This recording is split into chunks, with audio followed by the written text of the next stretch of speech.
Join me now from Washington, D.C., constitutional law attorney and senior legal advisor for the Trump campaign, Jenna Ellis. Jenna, thank you so much for joining me.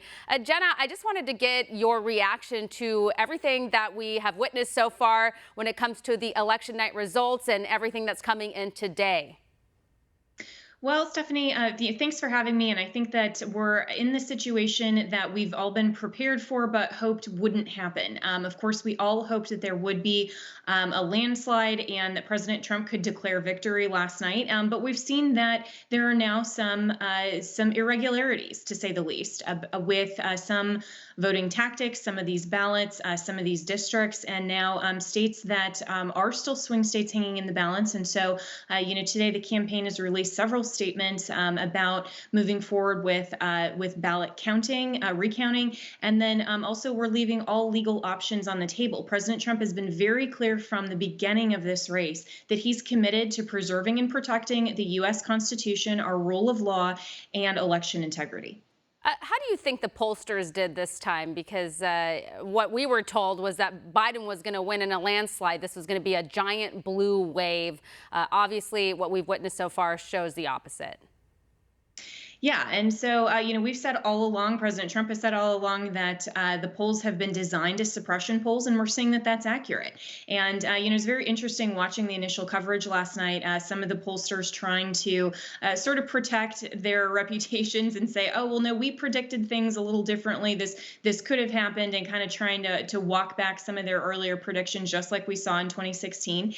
And we're going to have to wait and see now over the next day or two how this ultimately ends up. But I think that really what the American people really deserve is to have confidence in the legitimacy of the outcome. And that's what Team Trump wants to make sure that we are able to provide to the American people. Yeah, now, I wasn't too surprised to see President Trump take Florida. That's kind of what a lot of us were predicting, and also the Trump campaign predicted that. But I was kind of surprised the Latino turnout and support for President Trump. I mean, there were even supporters and parades out in the street from the Latino community in Florida. Yeah, and I was in Florida about a month ago, and when President Trump was there for a rally, and seeing this line of parades of cars and the massive turnouts for his rallies, and even in the few days before the election over the weekend in Florida. And so we've had a really, really strong coalition of Latino voices for Trump. We've had really great support and enthusiasm from the Cuban community, and we think that this is really a pushback against the left's extreme views on socialism. And, these are especially communities that have strongly supported President Trump's commitment to family, commitment to protecting American liberty and freedom. And so we were confident from the very beginning we would get Florida, and we're very grateful for everyone who turned out in that state and, of course, across the nation.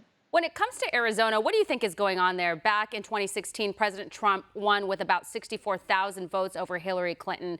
And I remember the good old days when it used to be a red state. I grew up there, and Democrats didn't really have a chance. We saw what happened in 2018, where a Democratic senator was elected, which I was kind of surprised about.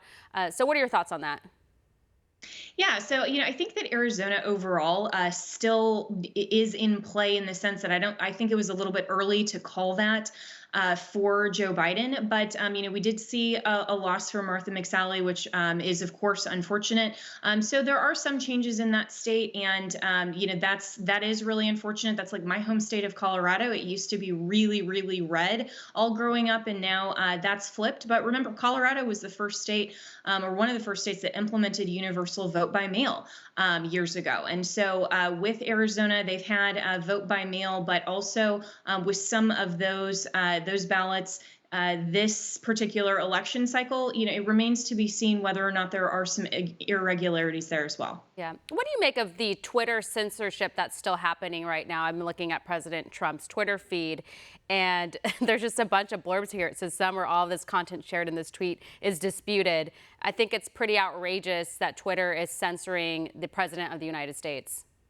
Absolutely. And outrage isn't even a strong enough word. I mean, I can't even think of a strong enough word to say that this is just so completely ridiculous that Twitter and social media have become the arbiters of truth and fact, according to them. And it's very, very clearly biased against the president, against conservatives. They want to shape the narrative around the election and around key issues as they prefer. And so this is why Section 230 really matters, and why Congress absolutely needs to repeal that, or at least remodel and amend that section, because the whole idea was to provide immunity to platforms that were only going to not be responsible at all for the content, and just say, hey, this is a free speech forum. You can put on any content, but clearly they are acting as publishers now. So they are violating the intent of why Section 230 was designed. This is chilling on free speech, on freedom of information, and President Trump is right to call on Congress to amend Section 230, and also to the Attorney General to look at how Section 230 is applied to big tech. Yeah, I remember during the recent big tech hearing where some of the senators were asking some of these CEOs, like, why is it that dictators can keep whatever they want on their social media platform, lies and everything else, yet President Trump immediately gets censored, and then there's officials from the White House who get their accounts suspended. For example, Press Secretary Kayleigh McEnany, her account was suspended for retweeting an article from the New York Post. Yeah, it's ridiculous. I mean, when you see that the Twitter CEOs and Facebook could not even come up with one liberal entity, organization, or individual off the top of their head that they had ever suppressed or even flagged. And yet, off the top of my head, I could name probably 20 different very prominent conservatives or more that are routinely suppressed, toggled back, or of course, the president has had multiple flags on his Twitter account going into the election. I mean, that's clearly targeted and discriminatory enforcement, and it's completely outrageous. Yeah, President Trump tweeted about an hour ago. He says they're finding Biden votes all over the place in Pennsylvania, Wisconsin, and Michigan. It's so bad for our country. And so I had a lot of people asking me, like, why did we not have the results last night? Why did they just randomly stop counting? They didn't have like enough workers to count overnight. I mean, considering this is one of the most important presidential elections of my lifetime, I'm surprised that they just didn't have people to count. I'm confused. Like, why would they stop? Yeah, and those are really great questions, because especially when we saw and we knew the numbers of the unprecedented early vote, and we saw how many of the votes came in through the mail, you would think that the state and local precincts would have the vote counters to be there to actually provide for this. But let's also remember that the certifications don't have to happen for 2 weeks. We do have some time, but what's really a question I think that we need an answer to is, why do you pause at, for example, midnight? I mean, I was in Colorado in the 2016 election. I remember this going well past 2 a.m. Mountain Time.